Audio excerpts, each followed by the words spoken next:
भारत के सर्वोच्च न्यायालय के chief justice DY Chandrachud retire होने वाले हैं। 10 नवंबर 2024 को उनका कार्यकाल समाप्त हो जाएगा और उनकी जगह जस्टिस संजीव खन्ना अगले सीजेआई बनेंगे। सरकार ने इसका नोटिफिकेशन भी जारी कर दिया है और अब अपने कार्यकाल के बचे हुए दिनों में सीजेआई चंद्रचूड़ किन अहम मामलों में फैसला दे सकते हैं, इसे लेकर भी बड़ी अपडेट सामने आ रही है।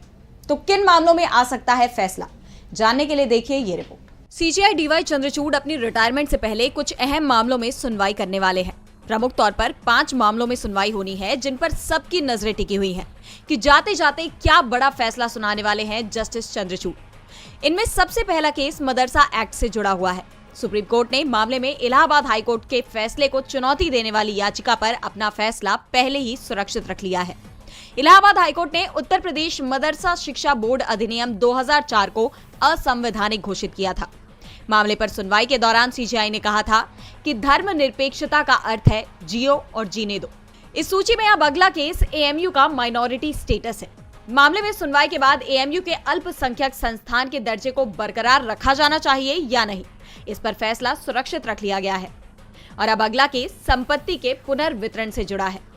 इस मामले में सीजेआई चंद्रचूड़ की 9 जजों की पीठ संविधान के अनुच्छेद 39B पर विचार कर रही है।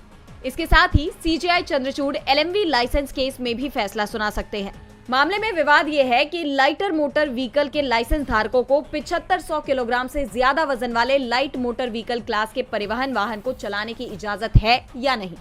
इस मुद्दे के चलते ऐसे वाहनों से होने वाली दुर्घटनाओं से संबंधित बीमा दावों पर भी विवाद खड़ा हो गया है। वहीं दिल्ली के रिज एरिया में भी पेड़ों की कटाई से जुड़े केस में फैसला आ सकता है।